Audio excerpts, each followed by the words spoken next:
Sir उपवास क्या होता है, इसके बारे में जानना चाह रहा था मैं आपसे। उपवास एक ऐसा शब्द है जो बहुत पवित्र शब्द है। इससे बड़ा इस धरातल पर कोई पवित्र शब्द नहीं है। उपवास होता क्या है, पहले इस चीज को जानना है। उपवास तो पवित्र है, लेकिन उपवास कौन करता है? तो माता बहनें हमारे सबसे ज्यादा उपवास करते हैं। आप देखेंगे कि घर में माता बहनें हैं जो उपवास का ज्यादा उपयोग करते हैं। तो इसके पीछे कारण ये होता है कि जैसे अब इसको हम वैज्ञानिक और आध्यात्मिक दोनों बताना चाहूंगा।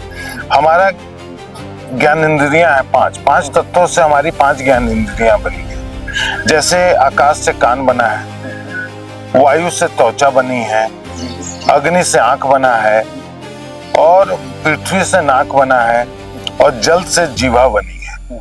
इस पांचों का ज्ञान इंद्रियों में हम अगर कंट्रोल करने की बात आएगी तो आप खुद देखिए कि क्या आप ये कह सकते हैं कि मैं कान से हमेशा अच्छा ही चीज सुनूंगा? आपके वश में है? यह अनैच्छिक क्रिया में कहा जाएगा। आंख से आप बोल सकते हैं मैं हमेशा हरा हरा ही देखूंगा, आपको कभी सूखा दिख सकता है, वो भी अनैच्छिक क्रिया में आएगा। नाक आप बोल सकते हैं कि हमेशा अच्छी खुशबू करूंगा, नहीं कर सकते, क्योंकि वो भी आपके वश में नहीं है।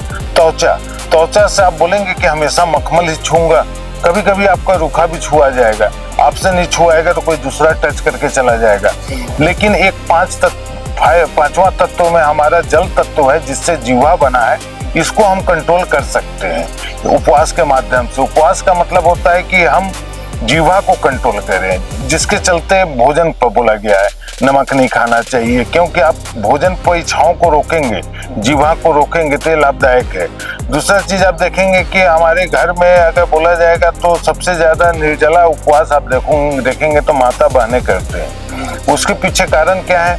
माता बहनें जो है ना अपने जीवन काल में और जीवन के समय में कई रिश्तों को निभाती है। सही है।